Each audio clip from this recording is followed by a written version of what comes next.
The night before my engagement party, I drove to surprise my fiancé. But as I neared his door, I overheard his mother's voice. "You can't let her find out the truth." My heart pounded. She wasn't talking about me, she was talking about my sister. They had no idea I was listening, and the truth would shatter everything. "You can't let Amelia find out what we did to her sister." Cheyenne's voice sliced through Lucas's apartment door as I raised my hand to knock. "Sarah's death has to remain an accident in her mind, especially with the engagement party tomorrow." My hand froze mid-air, my heart stopping at the mention of Sarah's name. Lucas responded, his voice strained. "Mom lying about killing her sister is destroying me." The hallway spun around me as those words registered. Killing her sister. Sarah hadn't jumped from her balcony after drinking too much. The man I was about to marry, his family, they had murdered her, and I was standing outside their door learning the truth just hours before our engagement celebration. I pressed my back against the hallway wall, legs trembling, the wine bottle I'd brought for Lucas growing heavy in my sweating hands. Through the thin apartment door, their conversation continued, each word driving deeper into my chest. "Your conscience is a luxury we can't afford right now," Cheyenne said, her tone cold and businesslike. "The merger depends on this marriage. $20 million, Lucas. Your father's company needs this to survive, and Amelia is the key to her uncle's biotech firm." The merger. Of course. Uncle Richard had been talking about it for months, ever since Lucas and I got engaged. He was so proud that our marriage would unite two major pharmaceutical companies. Sarah would have found the irony sickening. She'd spent her career exposing corporate corruption, and now her death was part of one. "She still has nightmares about Sarah," Lucas said quietly. "She wakes up crying, blaming herself for not answering her sister's last phone call. Do you understand what it's like to hold her while she sobs about Sarah, knowing what we did?" "What Isabella did," Cheyenne corrected sharply. "Isabella handled the situation when Sarah threatened to expose the contaminated drugs. You simply fell in love with her sister afterwards as planned. There's nothing criminal about falling in love." Isabella. Lucas's younger sister, the quiet chemist who worked in the family company's research division. Sweet Isabella who'd brought me soup every day for a week after Sarah's funeral, who'd held my hand at the cemetery, who'd introduced me to Lucas at that charity gala 6 months after Sarah died. My mind raced backward through time, re-examining every moment through this new horrifying lens. The charity gala had been for medical research. Isabella had insisted I attend, saying it would be good for me to get out, to be around people again. She'd worn a silver dress and guided me straight to Lucas, who'd been standing by the bar looking handsome in his tuxedo. "You two have so much in common," she'd said with a smile that I thought was kind. "The contaminated drugs killed 37 people," Lucas said, and I heard liquid pouring, probably whiskey from the bottle he kept on his kitchen counter. Sarah had documented everything. If she'd published that story, we'd all be in prison, Cheyenne finished. "Instead, we're about to secure our future through a legitimate business merger. Your marriage to Amelia ensures her uncle will proceed with the deal. It's unfortunate about Sarah, but she forced our hand when she refused our very generous offer to keep quiet. They tried to pay her off. They tried to buy my sister's silence about deaths they'd caused, and when she refused, because of course she refused, Sarah would never compromise her integrity, they'd killed her. Made it look like she'd been drinking alone, lost her balance on her 15th floor balcony. The police had barely investigated. Single woman, wine bottle on the counter, no signs of struggle. Case closed. I thought about that night 18 months ago. Sarah had called me 3 times. I'd been on a first date with someone from work. Not Lucas, this was before him, and I'd silenced my phone, planning to call her back later. By the time I got home, the police were at our apartment building. The detective said she'd fallen around 9:30. Her last call to me was at 9:15. 15 minutes. If I'd answered, would she still be alive?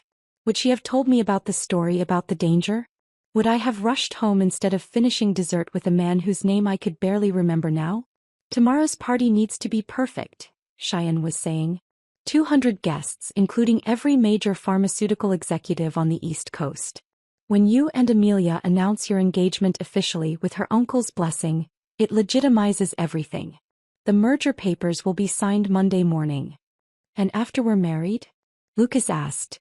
"I'm supposed to just pretend forever? Watch her grieve Sarah while knowing the truth?" Yes, Cheyenne said simply. That's exactly what you'll do. Because the alternative is admitting to murder, and that would destroy not just us but Amelia too. Imagine how she'd feel knowing she fell in love with you because we orchestrated it. That every moment of happiness she's had with you was built on her sister's death. Sometimes, Lucas, lies are kinder than the truth. I covered my mouth to stifle a sob. Every moment of happiness. The weekend trips to Vermont. The surprise picnic in Central Park where he'd proposed. The way he brought me coffee in bed every Sunday morning exactly how I liked it. 2 sugars oat milk in my favorite mug. All of it calculated. All of it false. I should go, Cheyenne said, and I heard movement inside the apartment. Amelia will probably come by tonight. She always does before important events. Needs that reassurance, doesn't she? So dependent on you now that she doesn't have Sarah. Don't, Lucas said sharply. Don't talk about her like that. Like what? Like a target? That's what she was, Lucas. A vulnerable woman with access to wealth and connections we needed.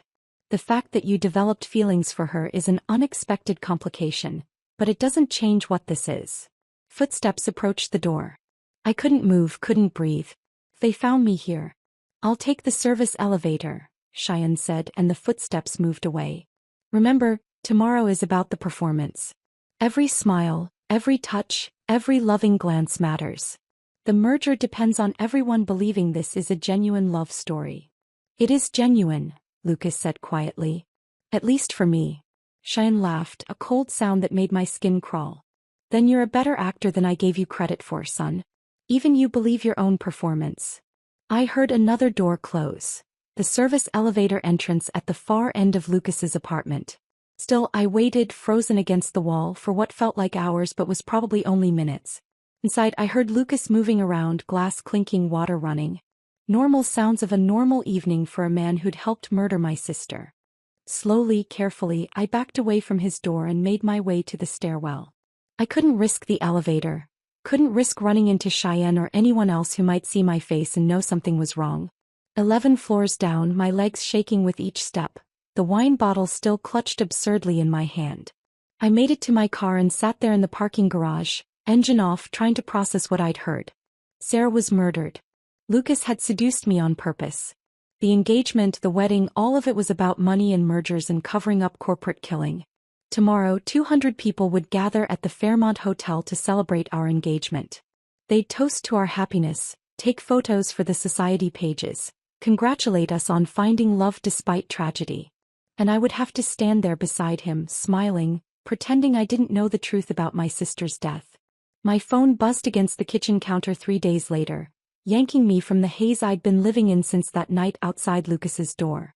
Isabella's name appeared on the screen. My stomach clenched as I answered, forcing my voice to sound normal, cheerful even. Isabella, hi.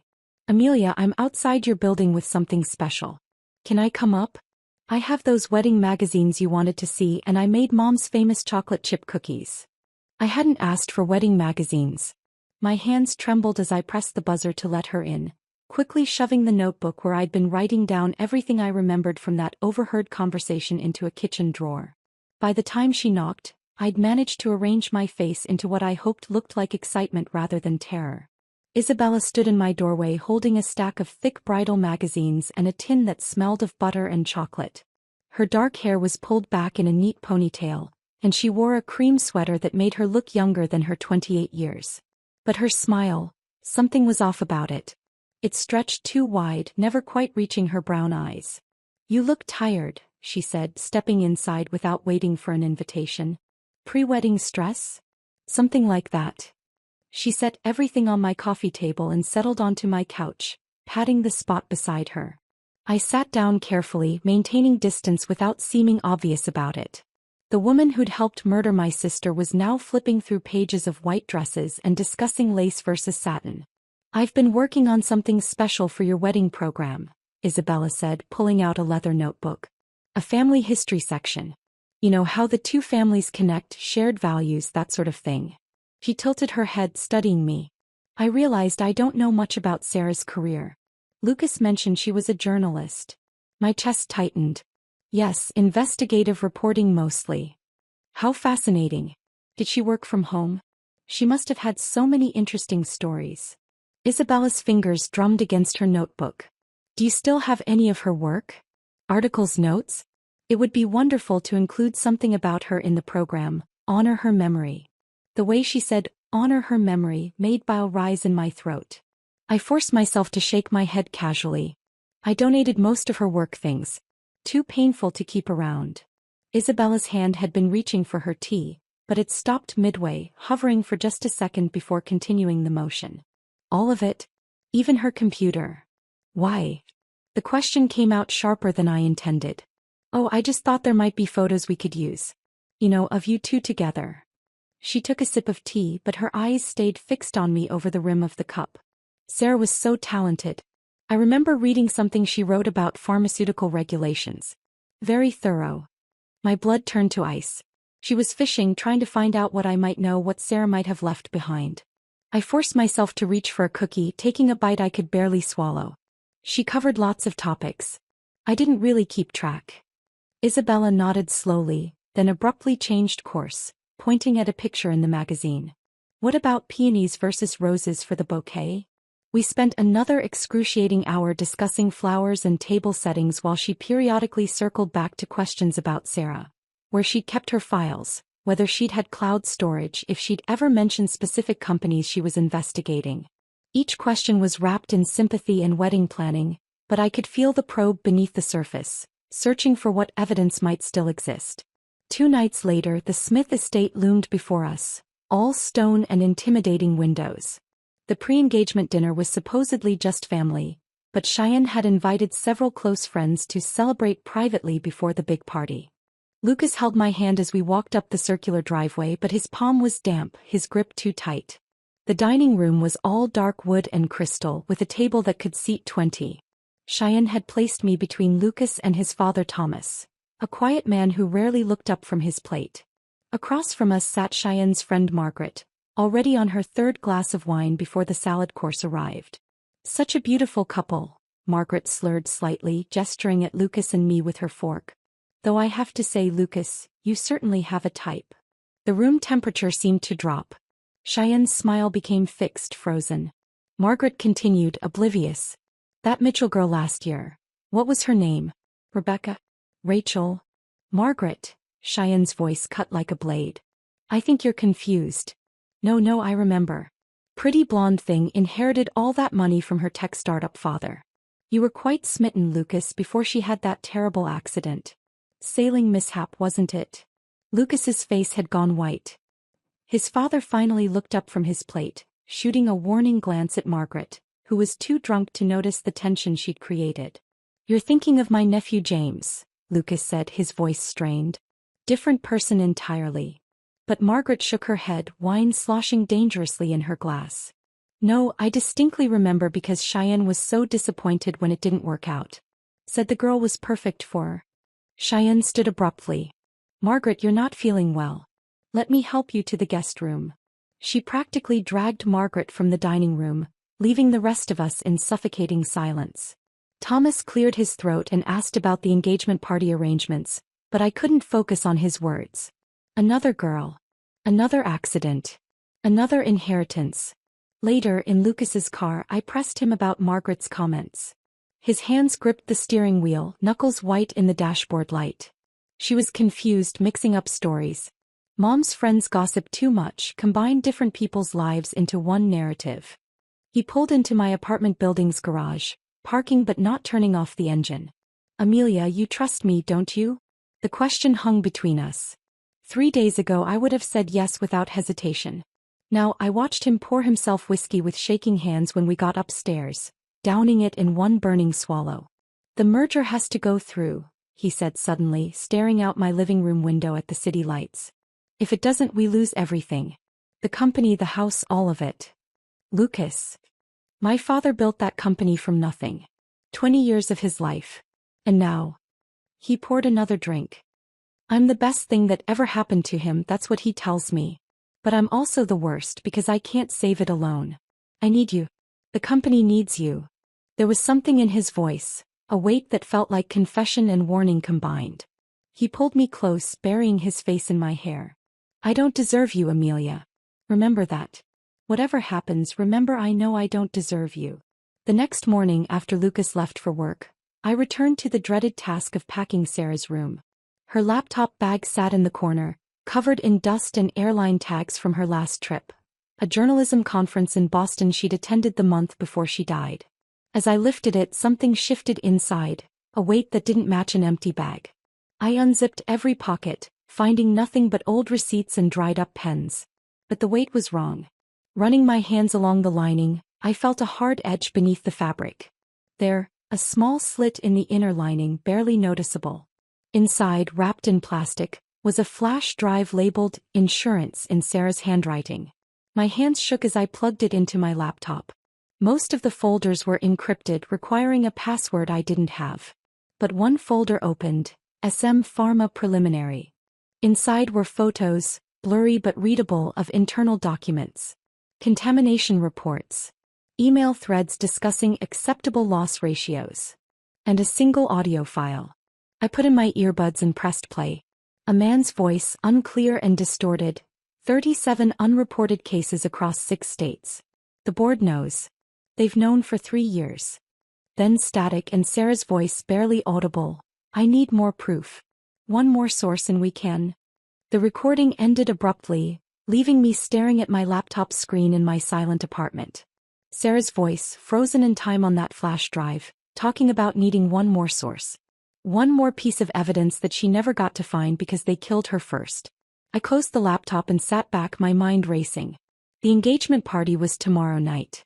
200 guests would watch me celebrate with the family that murdered my sister. My phone rang, making me jump. Janet's name appeared on the screen. "I know you're mad at me about yesterday," she started as soon as I answered. "But I can't shake this feeling about Lucas.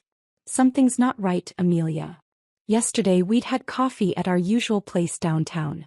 Janet had been my best friend since college, the only person besides Sarah who could read me like a book. She'd watched me fall for Lucas, attended every dinner party, smiled in all the photos. But yesterday she'd set down her latte and said the words that had made me storm out. "He's too perfect. It's like he studied you and became exactly what you needed." "I'm not mad," I said, now my voice hollow. "You sound weird. What's wrong?" I wanted to tell her everything. About the recording, the flash drive, the overheard conversation that had shattered my world 3 days ago. But how could I explain that my entire relationship was a lie orchestrated by murderers? Pre-wedding jitters, I guess. "Want me to come over? We could open some wine, watch terrible movies. I'm actually heading to Lucas's surprise visit with his favorite wine." Janet paused. "It's pouring rain out there." I looked out my window. Dark clouds had rolled in during the afternoon, and now rain was starting to streak the glass. "I'll be careful. Amelia." Janet's voice carried worry. "That fight we had yesterday. I wasn't trying to hurt you. I just see how he looks at you sometimes when you're not watching. Like he's memorizing you. Or like he's guilty about something." My hand tightened on the phone. Janet had seen it too, even without knowing the truth. "I have to go," I said. "The rain's getting worse." I grabbed my coat and the bottle of wine I'd bought earlier for the weekend. Our expensive Malbec Lucas had mentioned wanting to try. The irony wasn't lost on me that I was bringing wine to surprise the man who'd helped plan my sister's murder. But I needed to see him, needed to understand how deep his involvement went. The Lucas I'd heard through that door 3 days ago sounded conflicted, pained. Maybe there was something human left in him to reach. The drive to his apartment building took 30 minutes in the storm. Rain hammered my windshield and the wine bottle rolled across the passenger seat with each turn, the sound making me think of Sarah's voice on that recording. She'd been so close to exposing them. So close to justice. The parking garage was nearly empty. Most people were home by now, 8:30 on a Thursday evening. I took the elevator to the 7th floor, my shoes squelching slightly from the rain. As I walked down the hallway toward apartment 7B, I could hear voices inside. Not just Lucas, Cheyenne was there. I stopped several feet from the door, my hand frozen midway to knocking. Through the thin walls of the older building, Cheyenne's voice carried clearly, sharp and commanding, nothing like the warm maternal tone she used with me. "The merger documents will be signed Monday morning," she was saying. "Richard is expecting everything to proceed after the engagement party. You cannot let your conscience ruin this now." "My conscience?" Lucas's voice was bitter. Is that what we're calling it? What else would you call it? Weakness. 18 months of lying to her and now you want to confess? The engagement party is tomorrow, Lucas. 200 witnesses to your commitment. After that she's locked in. 18 months. The exact time since Sarah's death. My chest tightened as I pressed closer to the door. She still has nightmares, Lucas said quietly. She cries in her sleep calling Sarah's name. Then comfort her. That's your job. That's what you agreed to do. I agreed to marry her for the merger. I didn't agree to, he stopped. To what? Fall in love with her? Don't be ridiculous. You can't love someone you're deceiving at this level. You don't know what I feel. I know that feelings are irrelevant. Sarah threatened everything we built. 37 people had already died from those contaminated drugs. If she'd published that story, it wouldn't have just been bankruptcy, it would have been murder charges for everyone involved. My legs started shaking. 37 people. The same number from Sarah's recording. Sarah deserved better than what we did to her, Lucas said, his voice breaking slightly. Sarah was going to destroy everything we'd built over one story. She left us no choice when she refused our offer. $10 million, Lucas. We offered her $10 million to kill the story and she laughed in our faces. Said journalism ethics weren't for sale. Because they weren't. She had integrity. Integrity, Cheyenne spat the word like poison. Her integrity would have put us all in prison. Isabella did what was necessary. Made it clean, made it look natural. A tragic accident after too much wine. Isabella. Sweet, soft-spoken Isabella who'd held me at Sarah's funeral while I sobbed until I couldn't breathe. The wine bottle was getting slippery in my sweating hands. I adjusted my grip and it nearly slipped. I barely caught it, my heart pounding as I waited to see if they'd heard anything. And sending me after Amelia 6 months later? Lucas's voice was harsh now. That was necessary too? The merger required a family connection. Richard would never have agreed to it without the marriage linking our families. You were the logical choice. Single, charming, the right age. Isabella did the research. Amelia was isolated, vulnerable, desperate for connection after losing her sister. The charity gala was the perfect setting. You make it sound so clinical. It was clinical. Or was supposed to be. You meeting her, making her fall in love, proposing with that ridiculous vintage ring she swooned over. All of it was planned. But you weren't supposed to develop actual feelings. I didn't mean to. But you did. And now those feelings threaten everything. Tomorrow night, you will stand beside her and play the devoted fiancé. Monday the merger closes. After the wedding next month, you'll have access to her trust fund. Another $24 million that will shore up the company permanently. $24 million. They knew the exact amount of my inheritance from my parents. What if she finds out? Lucas asked. What if someone tells her? Who would tell her? Everyone who knows is either complicit or dead. And if she did find out? Cheyenne paused. Well, accidents happen. Even to young brides. Isabella is quite creative when necessary. My hand flew to my mouth to stifle a gasp. They would kill me too. After the wedding, after they had my money, they would kill me just like they killed Sarah. No, Lucas said firmly. Whatever happens, you don't touch Amelia. That's not your decision to make. If she becomes a threat. She won't. I'll make sure of it. You better. Because if this falls apart, we all go to prison. Your father, Isabella, me, you, all of us. And it won't be minimum security. It'll be 25 to life for murder and conspiracy. There was a long silence, then I heard footsteps approaching the door. I backed away quickly, my wet shoes nearly slipping on the hallway floor. The wine bottle felt like it weighed 100 pounds as I pressed myself against the wall, trying to stay out of sight if the door opened. The door never opened. Instead, I heard Cheyenne's heels clicking away from it, moving deeper into Lucas's apartment. My legs felt like water as I stumbled backward down the hallway, clutching the wine bottle against my chest. I made it to the stairwell and practically fell down 3 flights before my shaking legs gave out completely. I sat on the concrete steps, gasping for air that wouldn't come, the truth crushing my chest like a physical weight. Somehow I made it to my car and drove home on autopilot, parking crooked in my usual spot. Inside my apartment, everything looked different now, tainted. The flowers Lucas had sent yesterday sat in a vase on my counter, their cheerful yellow petals mocking me. The engagement photos we'd taken last month smiled from their frames. All of it built on Sarah's blood. I went straight to the closet where I'd stored Sarah's things, pulling out box after box with desperate purpose. There had to be more evidence, something that would prove what I'd heard, something that would ensure they couldn't dismiss my words as hysteria or pre-wedding paranoia. Sarah's day planner from her final year tumbled out of a box of office supplies. I flipped through it with trembling fingers past meetings and deadlines and coffee dates we'd planned but never kept. Then 3 days before her death, circled in red ink, Isabella's 8 p.m. proof. Isabella. She'd met with Isabella about proof. My mind raced as I dumped out another box. Sarah's winter clothes, scarves she'd never wear again.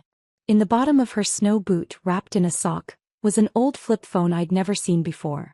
The battery was dead, but I had a drawer full of old chargers. 20 minutes later, it powered on. One voicemail. From Sarah to me, time-stamped the day she died, 2 hours before she fell. Her voice filled my apartment, urgent and breathless. Amelia, it's me. Something happens to me if anything seems wrong, look in the blue purse lining. The one from Mom. They're dangerous, more dangerous than I thought. The Smith family, they've done this before. I love you, Amy. I love you so much. The blue purse. Our mother's vintage clutch that Sarah had claimed after the funeral. I found it in a garment bag, pristine as always. Sarah had been meticulous about preserving Mom's things. I felt along the silk lining until I found it. A small, careful cut in the seam. Inside was a micro SD card wrapped in plastic. My laptop took forever to boot up. When I finally accessed the card, I found photos of documents, emails, internal memos from Smith Pharmaceuticals. Reports of contamination dating back 4 years. Email threads discussing whether to recall products or manage the situation quietly. A spreadsheet tracking adverse events. Corporate speak for people getting sick and dying. 37 confirmed deaths they'd covered up. And at the bottom, a folder labeled Previous Incidents. 2 names, Rebecca Mitchell and Jennifer Cross. Both young women who died in accidents while connected to the Smith family. Both wealthy. Both single. Both dead within a year of getting involved with a Smith family member. I called Detective Patricia Chen's number from the business card they'd given me after Sarah's death. She answered on the 3rd ring even though it was past midnight. Detective Chen? This is Amelia Jones. Sarah Jones's sister. I have information about her death. We met at an all-night diner on the outskirts of town, the kind of place where truckers stopped for coffee and no one asked questions. Chen looked exactly as I remembered. Mid-40s, sharp eyes, graying hair pulled back in a neat bun. She listened without interrupting as I told her everything, sliding the flash drive and SD card across the cracked Formica table. She studied the materials on her tablet for a long time before looking up. Her expression made my stomach drop. We suspected foul play, she said quietly. Sarah had contacted me a week before her death. Said she was investigating something big involving Smith Pharmaceuticals. When she died it was too convenient, too clean. But we had no evidence, no witnesses, nothing to build a case on. Chen pulled out her own tablet showing me photographs. Rebecca Mitchell, 26, inherited $18 million from her father. Died in a sailing accident while dating James Morrison, Lucas's cousin. Jennifer Cross, 31, inherited $12 million from her grandmother. Fell downstairs at a Smith family property during a party. Both deaths ruled accidental. My coffee turned cold as I stared at the photos. Both women looked happy, vibrant, unaware they were marked for death. There's a pattern, Chen continued. But patterns aren't proof. What you've given me tonight, this might be enough to reopen all 3 cases. But I need you to be careful. If they know you have this information, they're planning to kill me too. After the wedding, once they have access to my money. Chen's jaw tightened. The engagement party is tomorrow night? Yes. 200 guests. That might work in our favor. Public venue, lots of witnesses. Can you wear a wire? The next morning arrived too quickly. I hadn't slept, spending the hours copying files, backing up evidence, sending encrypted emails to myself and Chen. When Lucas knocked at 7 a.m. I was ready, my face carefully made up to hide the dark circles, my smile practiced in the mirror. He stood in my doorway with coffee and pastries from my favorite bakery, looking so handsome it made my chest ache. His dark hair was slightly messed from the wind, and he wore the blue sweater I'd bought him for his birthday. If I didn't know the truth, I'd think he was perfect. "You look tired," he said, kissing my temple as he entered. The gesture that used to comfort me now made my skin crawl. "Didn't sleep well." "Excited about tonight." He set breakfast on the counter, but his movements seemed calculated. I watched him scan my apartment. A quick glance at my laptop, a subtle check of the papers on my coffee table. When my phone buzzed with a text, his shoulders tensed until he saw me silence it without reading. "I was thinking about our honeymoon," he said, pouring coffee into the one remaining mug from the set Sarah had bought. "Maybe Greece? Santorini. Sounds perfect." I forced myself to take a bite of croissant, though it tasted like ash. "And I wanted to talk about something." He pulled out his phone, showing me a banking app. "I've set up a joint account for us. For wedding expenses. It would be easier if we both had access to funds for vendors and deposits." There was the first step in gaining access to my money. "That makes sense," I said, my voice impressively steady. "Send me the details." He smiled, but something flickered behind his eyes. Guilt? Satisfaction? I couldn't tell anymore what was real and what was performance. "I love you," he said, pulling me close. The words sounded different now that I knew they were calculated, rehearsed, part of a script written in my sister's blood. "I love you too," I lied, letting him hold me while I counted the hours until the engagement party, when everything would finally come crashing down. Lucas finally left after an hour, kissing me goodbye with lips that felt like betrayal. The moment his car pulled away from the building, I grabbed my phone and texted Janet. "Need to see you. Urgent. Roosevelt Park, 1 hour."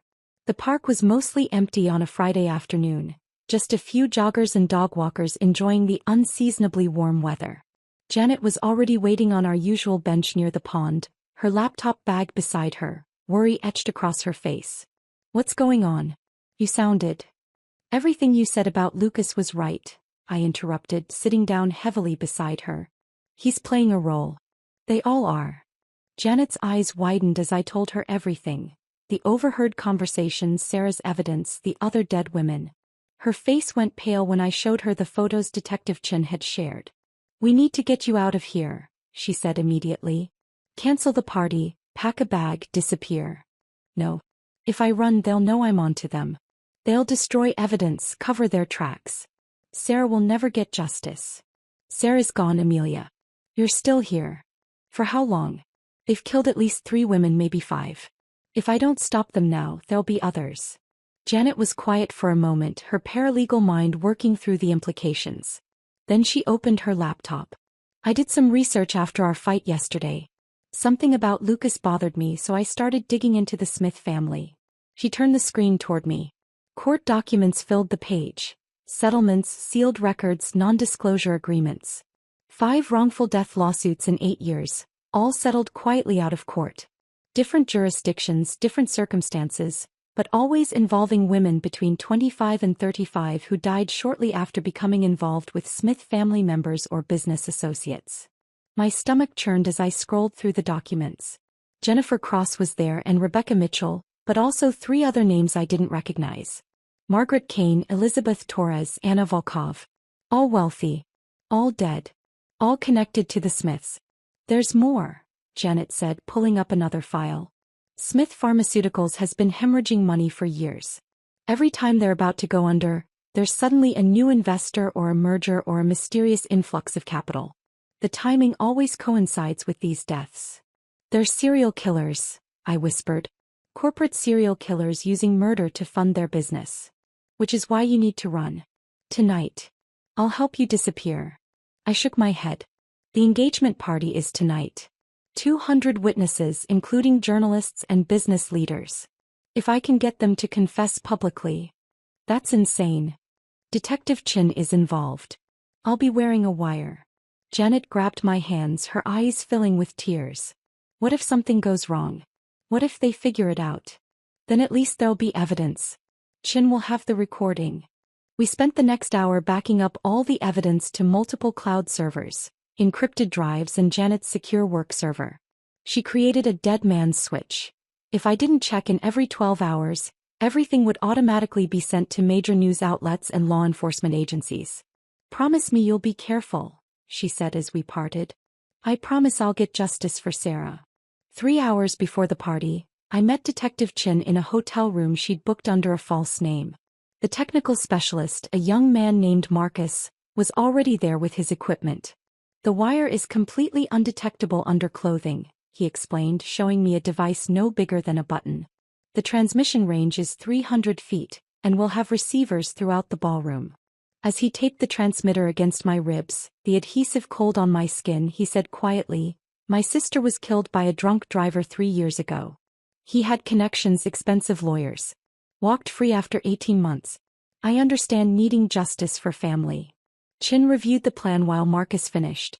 "We'll have undercover officers positioned as catering staff and security. If you feel threatened at any point, say the phrase, 'I need some air,' and we'll extract you immediately." "What about Lucas and his family?" "We can't arrest them without confessions. The evidence you've provided is compelling but circumstantial. We need them to incriminate themselves." "So I'm bait. You're a survivor seeking justice. There's a difference." After they left, I sat alone in my apartment, staring at the glittering engagement dress hanging on my closet door. Cheyenne had insisted on selecting it.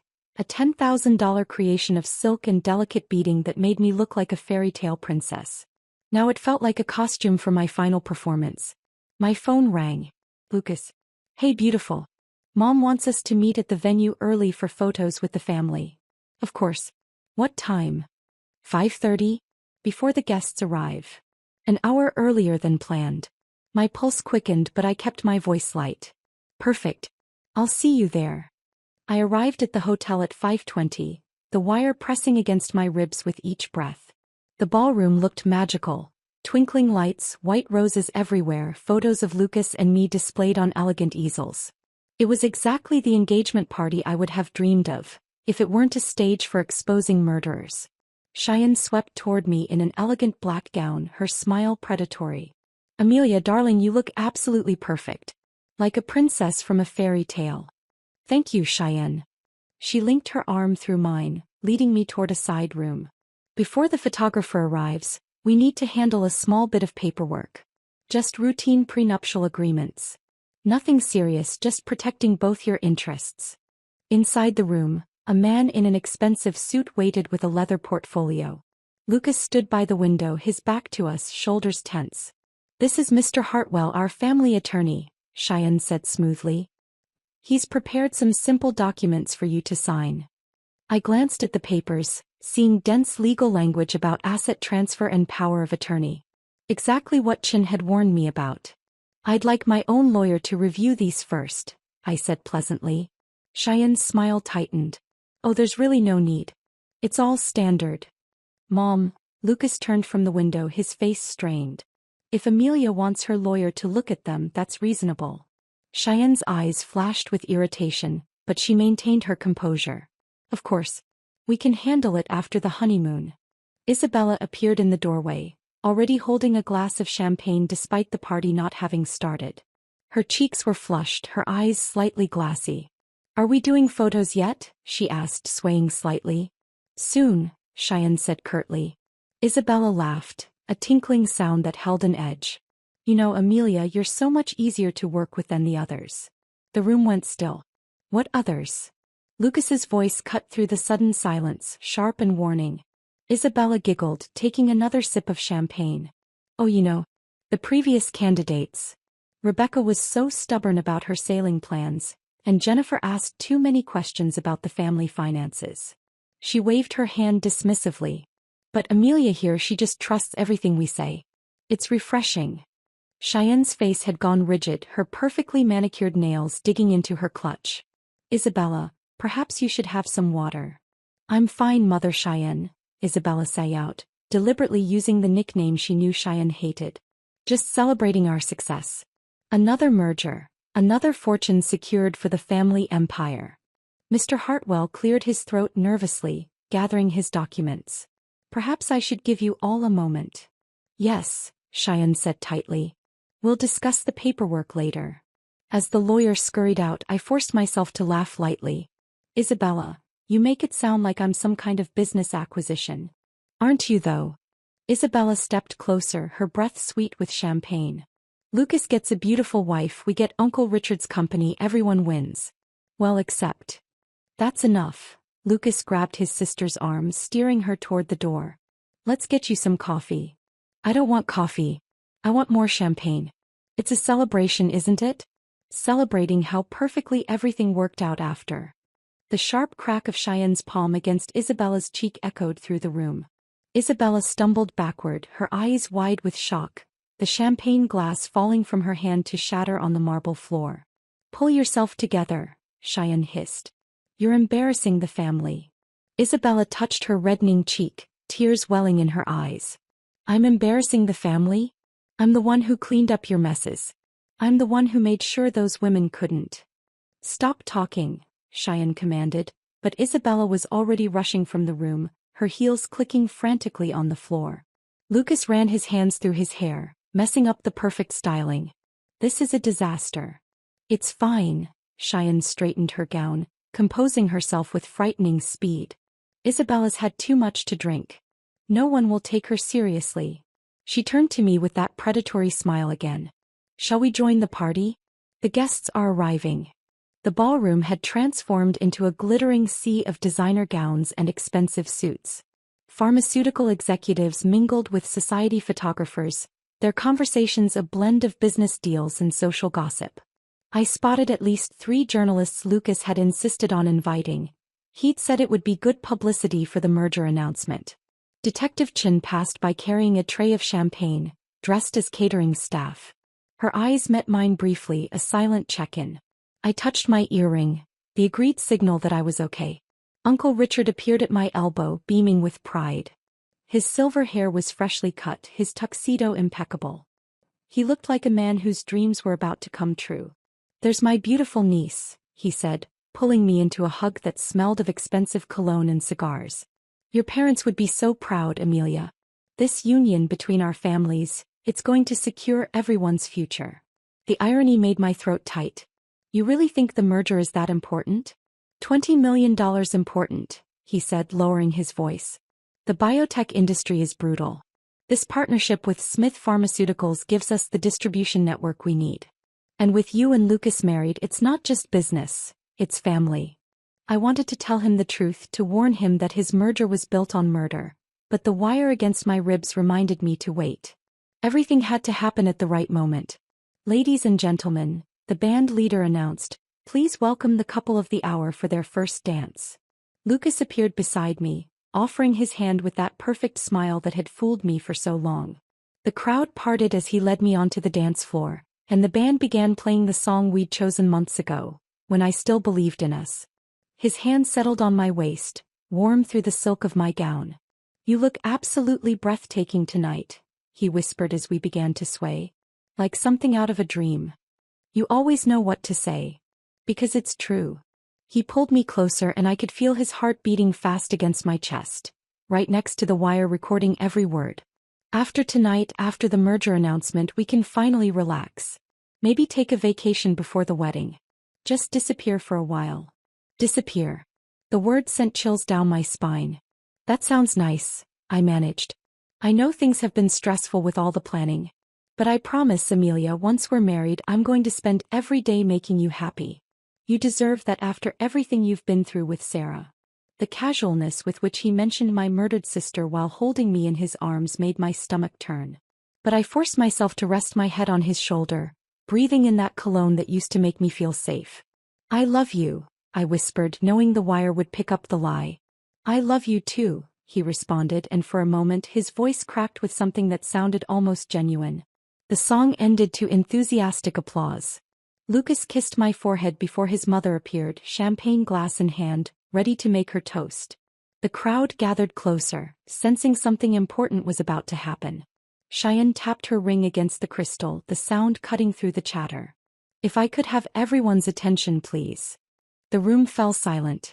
200 faces turned toward us, including the journalists with their phones already recording. When my son first told me about Amelia, I knew she was special, Cheyenne began, her voice carrying perfectly through the room.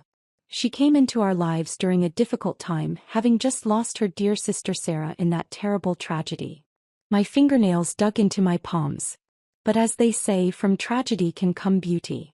Sarah's passing, devastating as it was, opened a door for Lucas and Amelia to find each other. Cheyenne raised her glass higher, her eyes finding mine with a look of triumph. Some losses are meant to be, making room for greater gains. A few guests shifted uncomfortably at the phrasing. One of the journalists lowered his phone, frowning. Across the room I saw Detective Chin set down her tray and touch her earpiece. Through Amelia, we're not just gaining a daughter, Cheyenne continued, oblivious to the uncomfortable energy spreading through the room. We're uniting two powerful families, creating a partnership that will benefit everyone here tonight.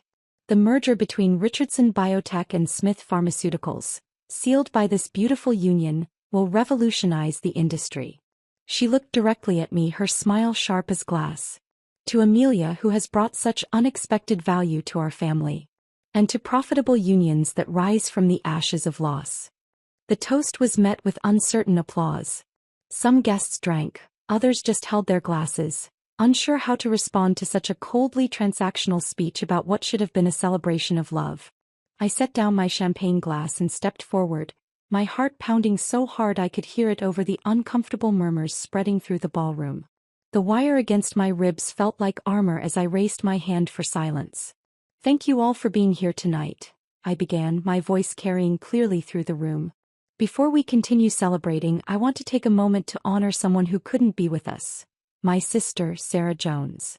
A sympathetic hush fell over the crowd. Lucas moved toward me, probably intending to offer support, but I held up my hand to stop him. Sarah was an investigative journalist who died 18 months ago, just 3 weeks before she was about to publish the biggest story of her career. I paused, watching Cheyenne's expression shift from mild annoyance to sharp attention. She had discovered that Smith Pharmaceuticals knowingly distributed contaminated drugs that caused the deaths of 37 people. The silence in the ballroom became deafening. Someone dropped a glass at the bar, the crash making everyone jump. Cheyenne's face drained of color while Lucas stood frozen beside me, his mouth slightly open. That's a serious accusation. Thomas Smith, Lucas's father, spoke up from near the head table, his voice steady but his hands trembling. It's not an accusation. It's a fact. I pulled out my phone, connecting it to the ballroom's presentation system. Sarah documented everything before she died. Before she was murdered. The screen behind me lit up with Sarah's evidence. Internal emails, contamination reports, a spreadsheet tracking deaths across 6 states. Gasps erupted throughout the room as journalists pushed forward, their phones out, recording everything. Lucas's champagne glass slipped from his hand, shattering on the marble floor. The sound echoed through the ballroom like a gunshot. Amelia, stop. He grabbed my arm, his fingers digging in desperately.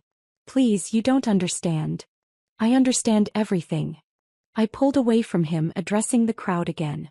Tonight, I'm announcing the launch of the Sarah Jones Foundation for Investigative Journalism. Our first investigation will be into Smith Pharmaceuticals and the systematic cover-up of these deaths. This is ridiculous. Cheyenne's voice cut through the chaos, sharp and commanding. She strode toward me, her designer heels clicking against the floor like a countdown. These are the delusions of a grieving sister who can't accept that her sibling's death was an accident. Was Rebecca Mitchell's death an accident too? I asked, projecting her photo onto the screen. She died in a sailing accident while dating James Morrison. What about Jennifer Cross? She fell downstairs at your family estate. Both women were wealthy, both were involved with your family members, both died mysteriously. The crowd was buzzing now, journalists typing frantically on their phones, guests backing away from the Smith family members as if they were contagious. It wasn't supposed to happen this way, Lucas said, his voice breaking. The words came out loud enough for everyone nearby to hear and several people gasped. Lucas, shut your mouth, Cheyenne hissed, but the damage was done. What wasn't supposed to happen this way?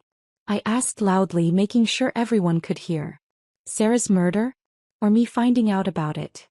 Isabella suddenly bolted from her position near the dessert table, heading for the service exit. She made it 3 steps before a server stepped into her path, Detective Chen's undercover officer. Isabella stumbled backward, her eyes wild with panic. You're insane, Cheyenne snarled at me. You have no proof of these wild accusations. Actually, I do. I pulled at the neckline of my dress, revealing the wire taped to my ribs. I've been recording everything tonight. But more importantly, I recorded your conversation with Lucas 3 nights ago, when you discussed how Sarah had to be eliminated because she wouldn't accept your bribe to kill the story. The projection screen changed to an audio waveform. My phone, connected to the ballroom sound system, began playing the recording from outside Lucas's apartment door. Cheyenne's voice filled the room. Sarah was going to destroy everything we'd built. She left us no choice when she refused our offer. Then Lucas, Sarah deserved better than what we did to her. Cheyenne again. Isabella did what was necessary. Made it clean, made it look natural. The ballroom erupted. Guests screamed and pushed toward the exits. Photographers surrounded us, their cameras flashing like strobes. Uncle Richard stood near the head table, his face ashen, his murder dreams crumbling in real time. You little witch, Cheyenne lunged at me, her manicured nails aimed at my face. You've destroyed everything. Everything we built. 2 servers immediately grabbed her arms. More undercover officers. Cheyenne struggled against them, her composed facade completely shattered, screaming obscenities that would make tomorrow's headlines. Detective Patricia Chin, Major Crimes Division. Chin announced, her catering uniform replaced with a police badge. Nobody leave this room. This is now a crime scene.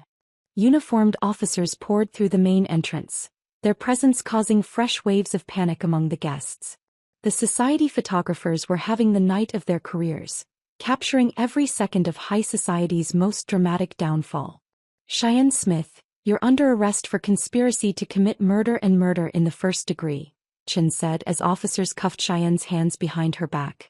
Lucas Smith, you're under arrest for the same charges. Lucas didn't resist as they cuffed him. Instead, he looked at me with tears streaming down his face, his perfect image finally cracking completely. Amelia, I swear I did love you. That part was real. I tried to protect you from them. No, I said, my voice steady despite the chaos around us. Love without truth is just manipulation with a prettier name. You looked me in the eyes every day knowing you helped murder my sister. That's not love. That's cruelty dressed up in romance. Isabella tried to run again, but she was already surrounded. As the officers cuffed her, she started sobbing, mascara streaming down her cheeks. It was Mom's idea, she cried out. All of it. The other women, Sarah, everything. She made us do it. Isabella Smith Reeves, you're under arrest for murder in the first degree, Chin continued, unmoved by the tears. Thomas Smith, Lucas's father, stood perfectly still as an officer approached him. He looked older suddenly, his shoulders sagged with defeat. I didn't know about the murders, he said quietly, though nobody had asked.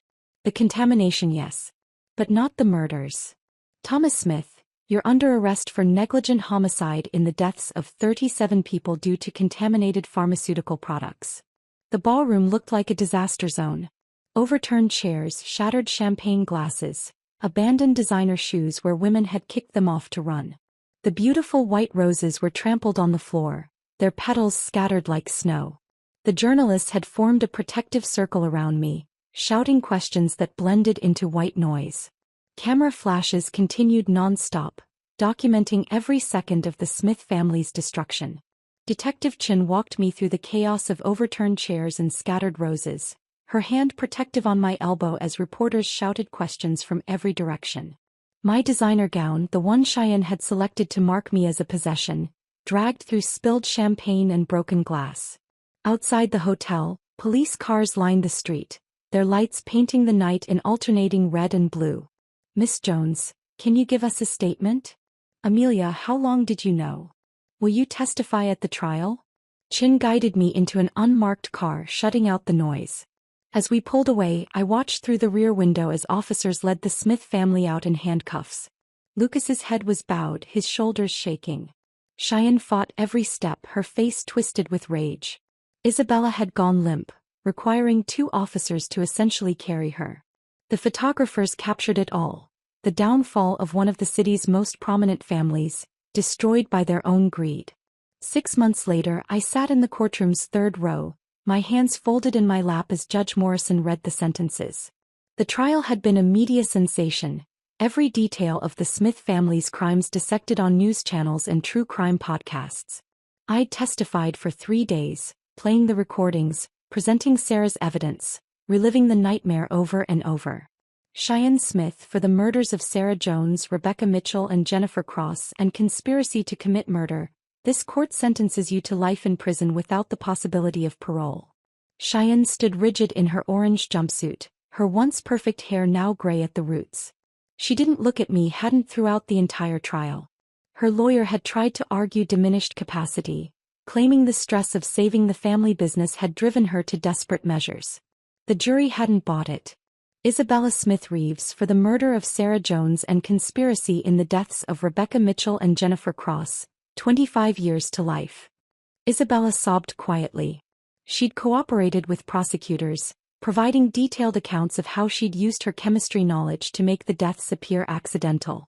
Her testimony had been crucial in convicting her mother, though it hadn't saved her from her own sentence. Lucas Smith for conspiracy to commit fraud and accessory after the fact, 8 years in state prison.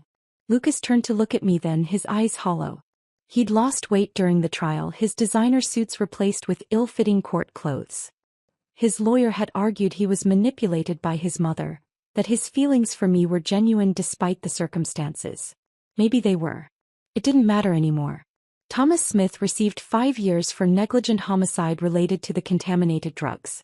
The company collapsed within weeks of the arrests, its assets frozen, under investigation by federal authorities. The merger with Uncle Richard's company evaporated instantly, taking millions in expected profits with it. Outside the courthouse, I gave my final statement to the press. Sarah died trying to protect 37 families from corporate greed. Today she finally got justice and those families can begin to heal. 1 year after Sarah's death, I stood at Riverside Cemetery with a gathering of people she'd never met but had died trying to protect. The families of the contamination victims had reached out after the trial, forming an unexpected support network. We'd established the Sarah Jones Foundation for Investigative Journalism, funded partly by the settlement from my civil suit against the Smith estate. Marcus Chin, a young reporter from the Tribune, stood beside me holding the award we'd created in Sarah's name. He'd just exposed another pharmaceutical cover-up, saving countless lives. Sarah would have liked him. He had the same fearless dedication to truth that had gotten her killed. I knelt and placed yellow roses on her headstone. They'd been her favorite, something bright and cheerful in contrast to her serious work. The stone read, Sarah Jones, 1992 to 2023, Truth Seeker, Sister, Hero. Your story finally got published, I whispered to the granite marker. Front page news for weeks. You took down an empire, Sarah. Just not the way either of us expected. Janet stood beside me, her hand squeezing my shoulder. She'd been my rock through the trial, helping me relocate to a new state, finding me an apartment where no one knew my story. 3 months after the trial, Uncle Richard knocked on my door in Portland. He looked older, diminished. The confident businessman who'd toasted profitable unions was gone, replaced by a man haunted by his choices. I knew something was wrong, he said, sitting on my second-hand couch, so different from the luxury we'd both grown up with. The merger came together too easily, too perfectly timed with your engagement. But I wanted to believe it was just good fortune. We sat in silence, drinking coffee from mismatched mugs. Finally he pulled out a checkbook. I want to fund the foundation, he said quietly. Permanently. It won't bring Sarah back, won't undo my blindness, but maybe it can prevent other families from suffering. I accepted, not for him but for the next Sarah, the next victim who might be saved by having resources to fight back against powerful people who thought money made them untouchable. Now I run the foundation full-time from a small office overlooking the river. We've helped investigate 12 suspicious deaths in 18 months, 3 resulting in criminal charges. Each victory feels like a small piece of justice for Sarah. My apartment is simple but bright, filled with plants Sarah would have killed within a week. I've learned to cook, really cook, not just heat things up. I go to therapy every Thursday. I'm learning to trust again, slowly, carefully. Sometimes late at night I find myself thinking about Lucas. Not with love or even anger anymore, just a kind of hollow sadness for what we both lost. He sent 1 letter from prison which I burned unread. Cheyenne tried to contact me through her lawyer, wanting to tell her side of the story. I declined. On my refrigerator, held by a magnet from the coffee shop where Sarah bought those matching mugs, is a single photo from before everything fell apart. Sarah and me at her college graduation, both of us laughing at something I can't remember now. Her arm is around my shoulders, her diploma raised triumphantly. We looked so young, so unaware of what was coming.